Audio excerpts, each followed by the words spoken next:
Ever get that feeling like you're being pulled in a million different directions? Like everyone's got an idea of what you should be doing, who you should be trying to impress. Oh, yeah, totally. Well, today's deep dive takes us back a few thousand years to kind of grapple with that exact feeling. We're going to be unpacking Hosea chapter 2, verse 13. Right. It's a verse that uses a really powerful metaphor to show how easy it is to just forget what really matters. Yeah, it's a story about betrayal. God's comparing Israel's unfaithfulness to a wife who uses her husband's gifts to go after other lovers.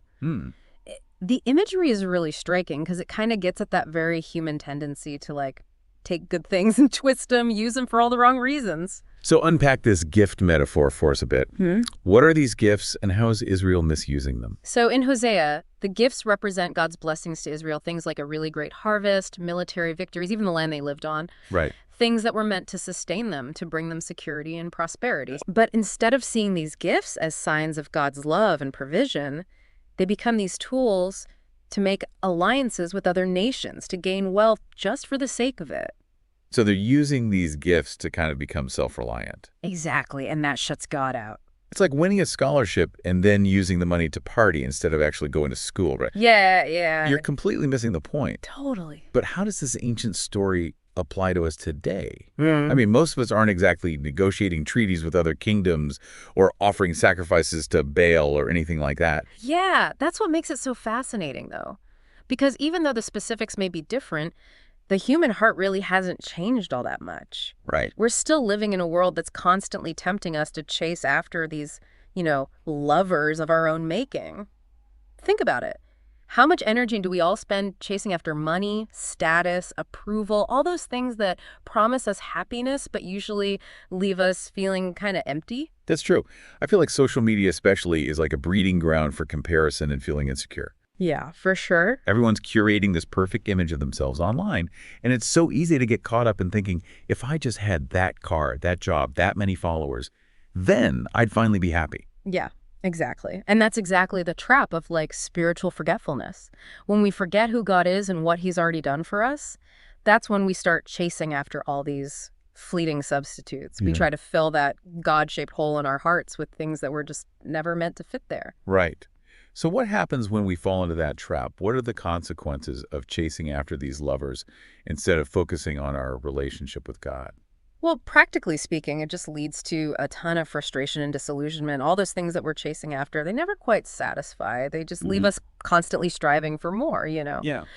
But on a deeper level, it actually creates this separation between us and the very source of life and love. It's kind of like trying to quench your thirst with salt water. It only makes you even thirstier. And that thirst, that longing for something more, something deeper, isn't that really just a longing for God?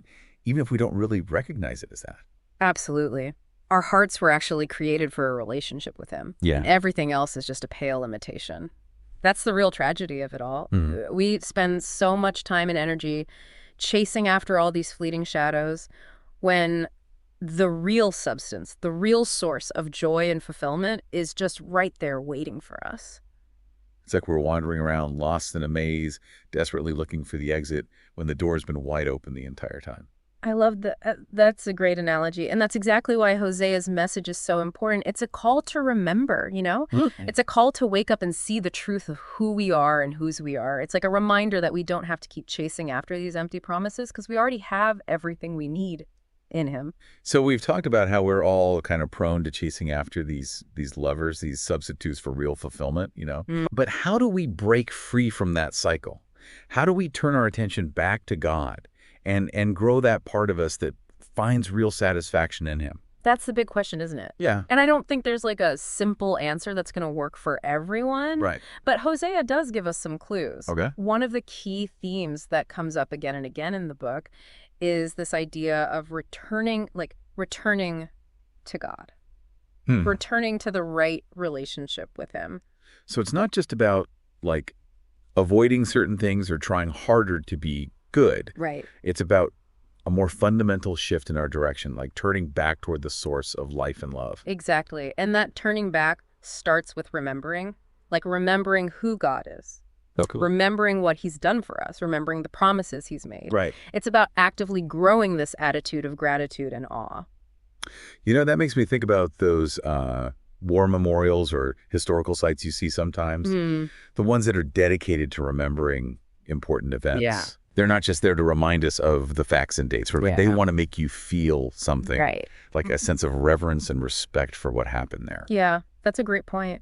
And I think spiritual remembrance is similar. Hmm. It's not just about, agreeing with certain truths in your head. Yeah. It's about actually engaging our hearts and imaginations, letting those truths kind of become real and alive in our lives. So how do we actually do that? Yeah. How do we move beyond just knowing about God to really experiencing Him in a way that changes our hearts and minds? Well, one really powerful practice is what some theologians call rehearsing the narrative. Okay. And it's about intentionally thinking about God's faithfulness, both in our own lives and in the lives of people who came before us. So that means like reading the Bible, studying church history, listening to people talk about how God worked in their lives. Exactly. And not just reading or listening passively, really engage with it. Ask yourself questions like, how does this story show me God's character? What does it teach me about His love, His grace, His power? Okay. How does this story connect to my own experiences? So it's kind of like those connect the dots puzzles we used to do when we were kids. Yeah. We start to see the bigger picture, Right. like the whole tapestry of God's work throughout history and in our own lives too. Exactly. And as we do that, those truths, they really start to sink in at a deeper level. They become less like these abstract concepts, and more like lived experiences that actually shape our understanding of who God is and how He relates to us. So it's not just about remembering facts about God, Right. but about remembering who He is in relation to us, like His children, right? Yeah.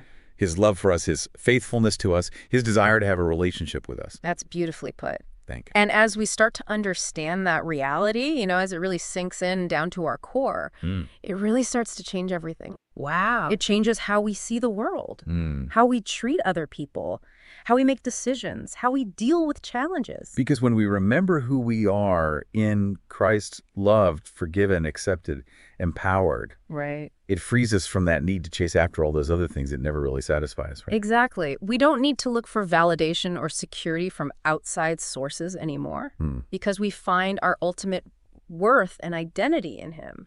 So in a way, remembering is the key to breaking free from the idols that we get caught up with. It's the antidote to that spiritual amnesia, Yeah. The thing that keeps us wandering around in the wilderness when we could be at this amazing banquet, feasting on God's grace. I love that image. It's so powerful and evocative. It really gets at the power of this whole practice. When we remember who God is and what He's done, we're not just bringing back information, Yeah. We're actually stepping into a whole new reality. A reality where we're not defined by our past mistakes or our current circumstances, but by the incredible, boundless love and grace of our Creator. That's a beautiful picture. But how do we actually make this a regular part of our lives? Yeah. I mean, it's one thing to talk about it conceptually, Right. but how do we put it into practice in a way that really sticks and has an impact? So welcome back to the deep dive. We've been kind of digging into this idea of chasing after those lovers, the things that promise fulfillment but end up leaving us feeling kind of empty. Yeah. And we've been talking about how real satisfaction comes from remembering God, who He is and what He's done for us. Right. But how do we actually cultivate that kind of remembrance when we're living these busy, chaotic lives, It's tough, right? We're constantly bombarded with all these messages telling us to focus on ourselves, to want more, to try and find happiness in all the wrong places. Yeah. But this whole practice of remembrance, it's about intentionally shifting our focus. It's about turning our attention away from all the noise of the world and towards that still, small voice of God. So it's like a conscious choice we have to make to really focus on what matters, even with all these distractions around us. Yeah, exactly. And it takes real effort. It's not something that just kind of happens.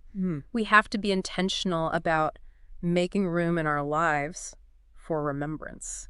So what are some practical ways we can do that? Like, how do we build those remembrance muscles, so to speak? Well, one really helpful thing is to actually incorporate visual reminders into our routines. Think about those little sticky notes we use all the time to remind ourselves about appointments or errands. Yeah. We can use that same strategy to remind us of spiritual truths, too. So like writing down a Bible verse and sticking it on your bathroom mirror. Exactly. Or setting a reminder on your phone to pray at a certain time. Exactly. Or maybe it's something like, starting a visual art journal where you can express gratitude or you can think about God's faithfulness. And you do it through pictures and colors. The important thing is to find something that works for you, something that fits your personality and how you learn best. Yeah. Right. So it's about taking these truths and making them visible, tangible. Yeah. Something that we'll actually see and remember even when we're tempted to forget. Right. And another helpful practice is to find ways to incorporate remembrance into the things we already do every day. Okay. So, for example, instead of just listening to music in the background, actually pay attention to the words. Are there songs that make you think about God's love or his faithfulness? Use those songs as a soundtrack for your day, like a way to lift your heart and focus your thoughts. That's a great idea. Yeah. It's like taking something we're already doing, listening to music, and giving it a deeper meaning, a spiritual connection. Exactly. And we can do the same thing with other activities, too. When you're out in nature, take a moment to appreciate the beauty of it all and think about God's power and creativity. Or when you're with people you love, tell them how thankful you are for them, And remember that all those relationships, those are gifts from God, too. So it's about noticing those God moments in the everyday things, those little glimpses of grace that remind us of his presence, his love. Exactly. And as we start practicing remembrance in these small everyday ways, it really can start to change our whole perspective. We begin to see the world through a different lens, a lens that's focused on God's goodness, his faithfulness. And as we see the world differently, we start to act differently too, right? Like our choices, our priorities, the way we treat others, it all starts to align with this new awareness of God's presence, his love. Absolutely. Remembering isn't just about changing our thoughts, it's about changing our lives. It's about moving from a place of fear and scarcity to a place of faith and abundance, from a place of self-reliance to a place of surrender and trust in God's provision. And that transformation, that shift in perspective, that's ultimately what frees us from needing to chase after those other lovers. All the things that promise us happiness, but leave us empty. Yeah.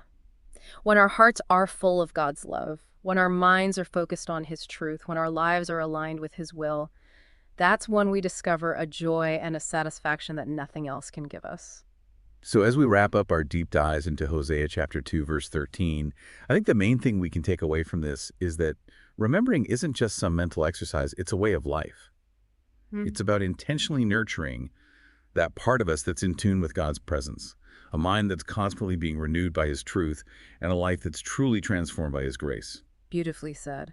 And may we never forget the one who gave us everything, the one who calls us his own, the one who loves us with an everlasting love. And on that note, we'll leave you with this final thought to think about.